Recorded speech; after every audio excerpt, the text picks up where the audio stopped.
আজ সরস্বতী পুজোতে আমি বাপের বাড়িতে চলে এসেছি। ভাই সরস্বতী পুজো করেছে, এই সবেমাত্র পুজো শুরু হয়েছে। আমার ভাই পুজো করেছে সরস্বতী পুজো।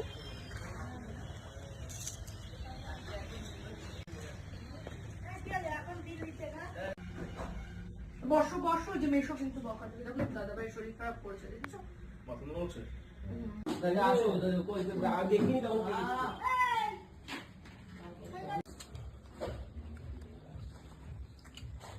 বাহ। এই যে দেবরাজ বানিয়েছে পোলাও, দেবরাজের হাতের পোলাও, এটা নিজেই বানিয়েছে, নিজেই রান্না। কোন ব্রাহ্মণ পুজো করেছে না শম্ভু কাকাদের বাড়িতে?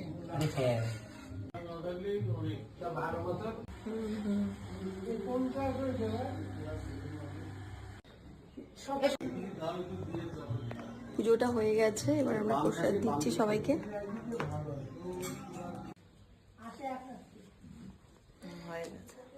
একদিন এই মুখ টুকগুলো শুকিয়ে গেছে। ভাবো আমি এতটা কাজের চাপে অনেক সময় হয়ে ওঠে। ওটা সোজা আমি আর আসবো না। না না ভালো লাগছে, মিষ্টি লাগছে, এই তো ভালো লাগছে। মেয়ে মুখ পেয়ে গেলে মানে রসগোল্লা হয়ে গেছে পুরো। না না ভালো লাগছে, দেখি কেমন লাগছে। ভালোই লাগছে। সরি হয়ে যা শুধু আমারই